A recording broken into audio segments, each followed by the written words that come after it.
Welcome to a special episode of the Global Dispatches podcast. I'm your host, Mark Leon Goldberg, editor of UN Dispatch.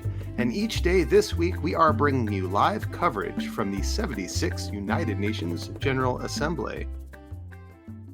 The annual opening of the UN General Assembly is always one of the most important weeks on the diplomatic calendar, and this year the podcast has partnered with the United Nations Foundation to provide listeners with daily news and expert analysis to give you the context you need to understand what is driving the diplomatic agenda at the United Nations during this key week.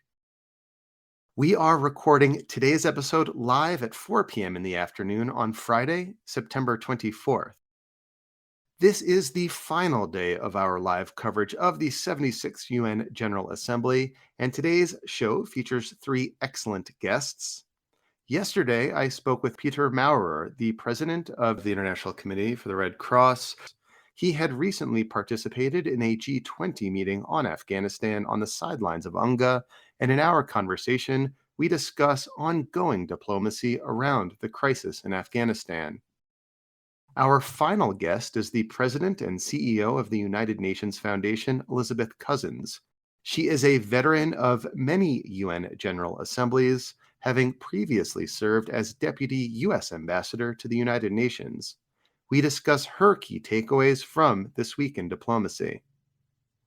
But first up, I am glad to introduce Kanika Chawla, Program Manager with UN Energy at Sustainable Energy for All.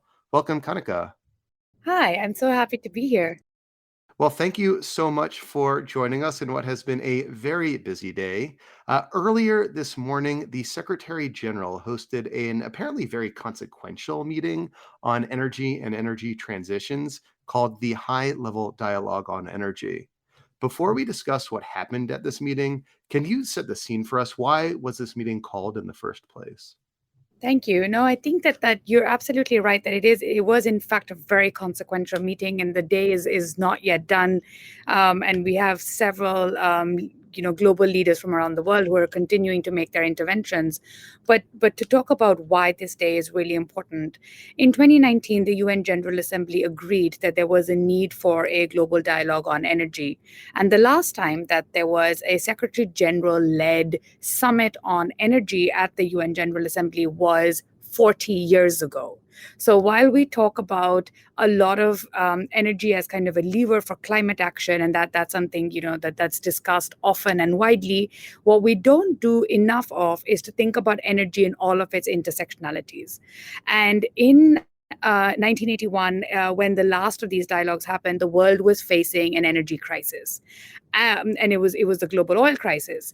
And to me, I think that this is a signal of the global community and leaders from around the world having agreed in 2019 that there was, in fact, yet another energy crisis. And to my mind, one that's much more deeply entrenched than an episodic oil crisis, but one that perhaps impacts every element of the economy. And since 2019, since the decision for having this high-level dialogue was made, that has only the crisis has been exacerbated by COVID-19 in two ways. One, COVID-19 has pushed millions back into poverty, including taking away energy access from millions more than was already the case. But second, I think it's shown the world the mirror of what existential crises really can do. And both the energy and climate crisis are really existential crises that are here today, not something that is any longer far away in the future. So a press release I received earlier today from the United Nations touted $400 billion in new commitments mobilized as a consequence of this meeting. What was some of those commitments? Can you kind of walk me through a few highlights? Sure. We were really focused at the time of, in the run-up to this day, there's been a long preparatory process, and we were really focused during that preparatory process to think about what can we do to catalyze action out of this momentum that is developing because of this moment, because of this dialogue. And that's why we came up with the concept of energy compacts. So energy compacts are voluntary commitments that are open to all stakeholder groups, governments, private sector, civil society, international organizations, including UN agencies and others. And the aim is that we need, it's really important to have long-term goals, and the world has made progress on having, goals, whether in the form of the Paris Agreement, the 2030 Development Agenda, a lot of net zero kind of goals coming for mid-century. What are the actions that we can take today, tomorrow, the next year, and the year after that towards those long-term goals? And so that's what the energy compacts are. They're a series of commitments, of actions. In these energy compacts, you are absolutely right. We have received commitments of over $400 billion of investment and finance. And in addition to that, we've also received commitments of catalytic partnerships, of capital that will be catalyzed.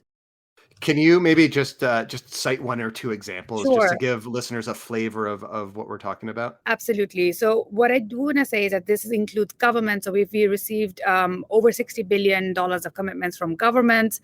And these include, governments like the UAE, Nigeria, the United States, India.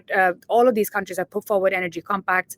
And then also from private sector, very large commitments coming forward from Iberdrola, Enel, and several other energy companies. But also, I also like to mention the role of innovative kind of commitments, right? So for instance, one I'd like to point out is the commitment that the Rockefeller and IKEA foundations have made, where they've put forward a $1 billion commitment to end energy poverty by 2030. And this is $1 billion of capital that they will use in concessional ways to bring others along with them. But also, I would be remiss to not mention international organizations, including UN organizations like the World Bank, EBRD, UNDP, SE for all of us have put forward really hard commitments of what we're going to do. And this process will be monitored annually, so no one can get away from it anymore. Well, that was going to be my next question. You have these commitments. How do you make sure that people actually follow through on them? So there's a two-step answer to that. One is the fact that there will be an annual reporting requirement. All commitments are made to UN Energy. They're reviewed by UN Energy. They're living documents, so you can enhance, add, all of those things. These they will grow, and the energy space is so dynamic as well, that there will definitely be things that will come up in the coming years that you can add to your commitment. But there will also be an annual reporting requirement. So all the commitments are really quite specific and they're quantifiable, and we have baseline information that's also been provided. All of this is available already online. So there's quite a lot of transparency as well. But the second element of this is it's not about naming and shaming. The word compact actually suggests a collaborative approach. And so there will be a UN Energy Compact Action Network that will facilitate collaboration, matchmaking, and working together and supporting all of the commitments that have come forward. Also, complementing that with a UN Energy offer so that we can go towards our common goals together, but faster. Well, Kanika, thank you so much for your time. I will let you get back to this meeting. Again, thank you. Thank you. It's been my pleasure to be here with you. All right. Well, thank you so much to Kanika Chawla of Sustainable Energy for All and UN Energy. The crisis in Afghanistan has loomed large over UNGA this year. Yesterday afternoon, I spoke with Peter Maurer of the International Committee for the Red Cross. He had earlier participated in a closed-door G20 meeting on Afghanistan. In our conversation, he describes the ICRC's ongoing work in Afghanistan and also his diplomatic priorities for Afghanistan during UNGA and going forward. Let's listen to that interview now. So I know you were recently in Afghanistan surveying the work of the ICRC there. Can you just describe your ongoing projects and programs and activities in Afghanistan and to what extent they have changed over the last month since the Taliban government has taken over?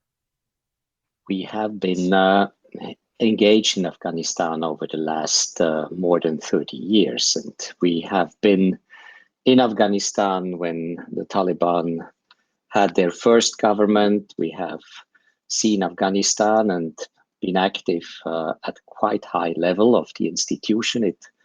Afghanistan operation has remained one of the top 5 operations over the last 20 years. And our focus in the past has been really on the health system, water sanitation system, supporting livelihoods of populations, but also very strongly during the war, of course, of engaging with the parties to the conflict with regard to the respect of international humanitarian law. It was about the conduct of hostilities, the use of force according to the Geneva Conventions, and this engagement was on all sides of the front line, meaning that we have engaged with the Taliban when they were the non-state armed group fighting the Afghan government. We have engaged with the Afghan National Army and with the foreign forces on the respect of international humanitarian law and the protection of civilians. We have visited detainees in Afghanistan, and this was an important part of our work.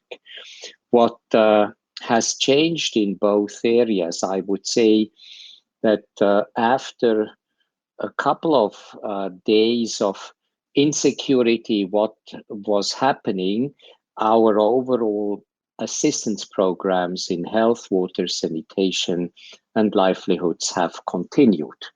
And we have been able to operate with the communities we are servicing, with the Afghan Red Crescent, with which we cooperate very closely. And so we have continued to work in hospitals, in clinics, with water boards, with livelihood projects. We have 1,800 people in Afghanistan, 100 international, 1,700 Afghan local employees, and these employees basically continue to work as before. What has, maybe just one last sentence, what has changed is the orientation of some of our international humanitarian law and protection work. While detention visits are not anymore the top priority because so many have come out of detention, we have focused on the vulnerable displaced population, on unaccompanied minors, on family reunification. That was the priority of the last couple of weeks, to which we reoriented some of our staff with the respective expertise. May I ask, you mentioned you have many staff currently on the ground. Have you received assurances from the Taliban that your female staff will be able to continue to do their work? When I visited and I had my working session with Mullah Baradar and his closest aides, we got assurances that the staff of ICRC should continue to work as before. That was for me quite an important assurance, although it was also quite an obvious assurance because we have worked in Taliban-controlled territory in the past, and we have been able to work in those territories and to find agreements with regard to our female staff, which were reasonably operational. So our staff continues to come to work, to be dispatched to our field operation and to oversee some of these operations. The more complex reality is with regard to the Afghan Red Crescent societies. They're volunteers. There are tens of thousands of volunteers of the Afghan Red Crescent Society. We asked same treatment as for the ICRC, which was by and large also guaranteed, but it is much more difficult to implement it. And we see that the realities in the field are different from one place to another. There are places where they do continue to work, some places where they decided themselves to stay away, some places where Taliban local authorities asked them to stay away. So the reality is not uniform with regard to our female staff, and this is an issue we'll have to continue to work on. So on Wednesday afternoon, you participated in a G20 meeting on Afghanistan on the sidelines of the UN General Assembly. What was accomplished in that meeting? Well, it's difficult to maybe mention what has been accomplished. I think the whole sense of a meeting is that as Afghanistan becomes such an issue of global concerns, of neighbors, of the permanent members of the Security Council, of regional powers, that the G20 meeting somehow allowed each of the countries to define where their parameters, positions, and visions were. And I think it has helped to clarify how states looks at certain things. I wouldn't say that at the present moment I'm entirely comforted by the discussion. I think there is still a lot of disagreement on how exactly to engage with the Taliban. But overall, I thought there was a general consent that the situation was in humanitarian terms difficult and that at least on humanitarian grounds, engagement were important. I have heard some strong voices which support our vision that humanitarian action has to be unconditional, while maybe you have seen, I have made it clear that it is also our understanding that political conditionality comes with more extensive instruments than humanitarian assistance. So I think the idea of a bifurcation of the engagement structure with regard to Afghanistan on the one side to allow humanitarian actors to operate, to engage, to support them, to help them stabilize the situation is something which has, I think, increased support in the international community, the G20, while the exact way on how eventually to engage on further steps seems to me still very controversial amongst the G20 and the international community overall. It's interesting to hear you say that because we have heard suggestions from key member states, including the United States, that the provision of humanitarian assistance is a point of leverage over which they can press on women's rights and human rights. And I'm referring to statements made by Ambassador Linda Thomas Greenfield last week at a press conference in which she suggested as much. And I'm wondering to what extent you are able to push back against those notions. Well, I think positions are in evolution, and I think maybe not everybody at the beginning of this conversation, which actually started a week ago with the Doha conference in Geneva, was fully aware also of some of the practices and policies that the international community very unanimously have adopted over a very long time. And I have to say that the unconditionality of humanitarian assistance is something which has been broadly accepted and enshrined in multiple international documents. But positions are evolving, and at the same time, from our side, we have also to recognize, and I made that very clear yesterday, that while we opt and we advocate for non-conditionality of humanitarian aid, we also make it very clear that efficient and effective and impactful humanitarian work can only be done by teams and for communities respecting diversity. It can only be done if security guarantees are operational and are credible. So we will certainly refine the words on how we talk about these issues over the days and weeks to come. For us, it is also obvious that if we want to service communities, we have to be able to reflect the diversity of those communities, and we have to be able to do our work in security and with maximum safety for our personnel. Well, sir, thank you so much for your time, and best of luck during this UN General Assembly week. Thank you. Thanks a lot for your interest. All right. Well, thank you so much to Peter Maurer of the International Committee for the Red Cross. And now to conclude this week of special programming, I speak with Elizabeth Cousens, President and CEO of the United Nations Foundation. We caught up just a couple of hours ago, and in this final segment, we discuss some of the key moments and outcomes from UNGA 76, and what this week in diplomacy suggests about the future of multilateralism. Let's listen. Elizabeth, thank you so much for joining me in what is our final segment of this special week-long series. And I'm glad we're able to conclude with you, a veteran of many UN General Assemblies. Welcome. Thank you, Mark. Don't make me feel old, but it is good to be with you. I've covered every UN General Assembly since 2005. I love it this time of year. All right. So we're contemporaries in that sense. Okay, good. So I want to kick off with you getting some of your big picture impressions of this week in diplomacy. Guterres started off the week with a real profound warning to the world that we are on the abyss and moving in the wrong direction. Did this week suggest to you one way or another that world leaders took this warning seriously?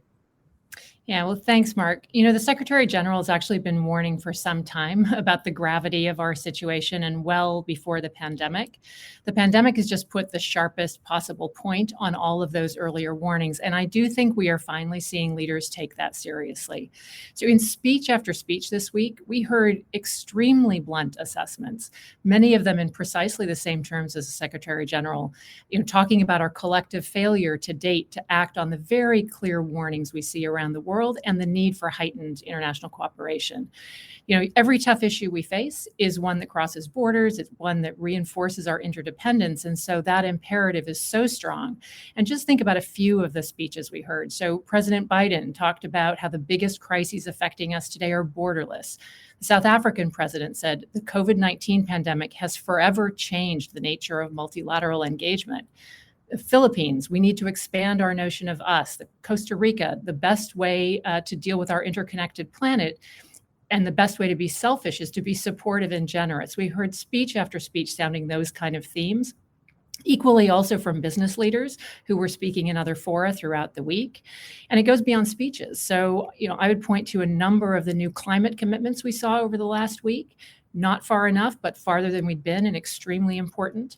I think important new commitments at the COVID summit that was convened by the White House this week on Wednesday. And none of that takes away from still how far we need to go, and from the fact that there are, of course, very real divisions and tensions in the world that are part of the story too. But I do think this week, in an important new way, galvanized some new commitments and momentum that we really need to build on. It's interesting. To a certain degree, I thought that much of this week, to use the UN parlance, served almost as a pre-summit to COP26. Absolutely. Look, the COP is in the very near foreground as the next big test of leaders' ability to step up in the way that all of their citizens are asking them for, that all of our children are asking us for, that business leaders are clamoring for. One of the other announcements this week was that over 150 shipping industry leaders called for deep decarbonization of the shipping industry by 2050. And what they're calling on is for governments to take the steps they need to do to make that happen. So there's just a new level of urgency that is really resounding in so many quarters. Again, not everywhere, but much more than ever before. So earlier in September, the Secretary General released Our Common Agenda, a sort of blueprint for how to reinvigorate multilateralism. I know you were involved in this process. Can you explain what Our Common Agenda includes and how it may potentially inform future UNGAs? Yeah, no, thanks, Mark. And maybe just a little bit of context first. So your listeners will definitely know that the UN turned 75 last year. And at the time, world leaders signed up to something called the UN 75 Declaration that named a whole set of global challenges, just like the ones we've been talking about. And that also asked the Secretary General to report back in a year with his ideas about how to deal with them. So Our Common Agenda is his report that answers that call.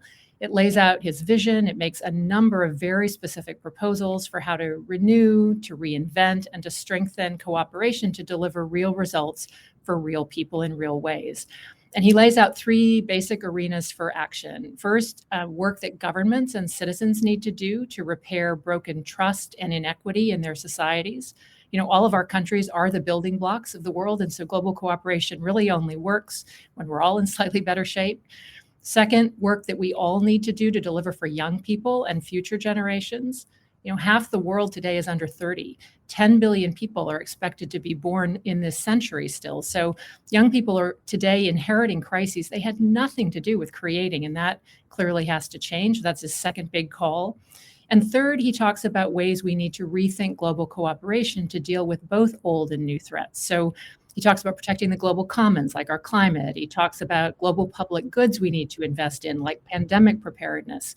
Calls for a new agenda for peace and has specific proposals for ways to better deal with future risks and threats.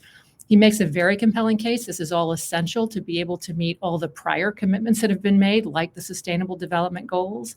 And all of this essentially reflects his thinking about a new model of multilateralism that, in his words, needs to be more inclusive and more networked to meet the modern age. So just one last point on this. I'm especially excited about the prominence that the SG in this report gives to young people. I think it's probably UN first that he actually asked young people to produce a shadow report to contribute to his thinking, but also to lay out their own. That's a report called Our Future Agenda. It's a phenomenal piece of work produced by a group of next generation fellows. We were very proud to be able to support them at the UN Foundation, but all to say it is a really bracing new agenda. There's a level of urgency that I've not ever seen in a UN report ever before in my career. And it really is calling on all of us to respond with exactly the sense of speed and ambition that the moment in the world requires. And I'm going to be sure to put a link to that report in the show notes of this episode and on undispatch.com so listeners can read it themselves. But your comments just now help me better understand a comment that Guterres made during the Food Systems Summit. He commended the Food Systems Summit for, quote, injecting new life into multilateralism. That's kind of struck me as an interesting thing, a sort of big picture thing for Secretary General to say at a very specific meeting on food systems. But your comments right now about our common agenda kind of give me the context to better understand what he meant by that. Well, think about who shows up at something like a food systems summit. It's smallholder farmers, it's indigenous groups, it's consumers, producers, it's companies, it's governments. It's a reflection of the kind of full diversity of everybody who has a stake in a food system that works. So I think that's probably part of what he had in mind. And that kind of thinking is very much at the heart of how he envisions multilateral cooperation has to be in this very networked, super connected, and very interdependent world we live in. On the other hand, were there perhaps events or processes or moments where this week fell short, in your opinion, of kind of living up to that new kind of multilateralism? Well, look, sure, we can always use more because the world is really ferocious right now. And, the first and most crucial test for everyone is COVID. So we did see important steps coming out of this vaccine summit, or not vaccine summit, overall COVID summit, because it dealt both with vaccines, but also with a whole spectrum of measures that need to be taken, and called for time-bound commitments, a roadmap to meeting them. So that was a new seriousness I think we saw there. But of course, we need more and deeper work there. We did see an important week on climate. I will say personally, I was a bit disappointed at the continuing tension there remains over this question of climate change and security. So there was an important meeting of the Security Council that dealt with that topic yesterday, but there are still deep divisions within the Council about whether it's appropriate to talk about security and climate change in the Council. I think that's a debate we have just got to get past. But overall, for me, the balance sheet of the week is actually more positive than not, because there were really concrete steps that were new steps taken on some of the most critical issues we face. And the task for all of us is just to hold our leaders and our representatives to the commitments that they've made this week and beyond. So how do you then take that momentum you just described and build on it and as you said, kind of hold leaders to account? Is there a coming inflection point? We know COP26 is a big moment. Is there anything, say, between now and COP26 that you're looking out for? Well, I think first, let's say on COVID, coming out of this COVID summit, there was a commitment to produce a roadmap. Let's see what that roadmap is. Let's really press for it to be produced quickly, and then use that as our guide for continued advocacy and action. COP26 is obviously right around the corner, and we need urgent mobilization on climate. We're simply running out of time. Everyone now recognizes that. The latest UN report that totals up countries' pledges so far shows that we are on track for a warming of 2.7 degrees Celsius. So the difference between that and the 1.5 degrees that everyone is aiming for is not just just 1.2 degrees. It's an exponential change in terms of lives, economies, and extraordinary disruptions to all of our basic systems if we don't rein it in. So that's very much some of the most immediate next steps.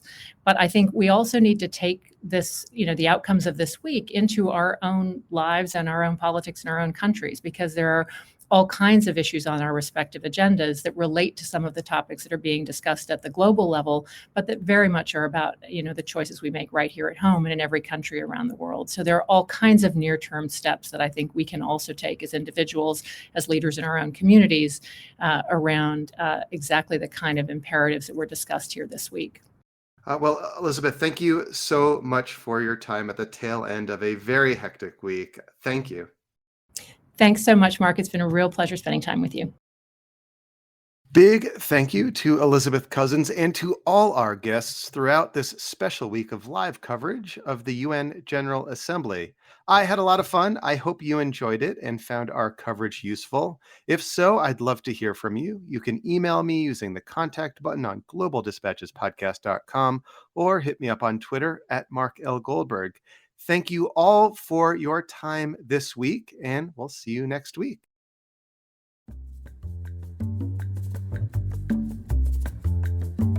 Today's episode was produced in partnership with the United Nations Foundation. Special thanks to Rajesh Mirchandani of the UN Foundation and to our production team at Revent. It has been a great week. Thank you all. Bye.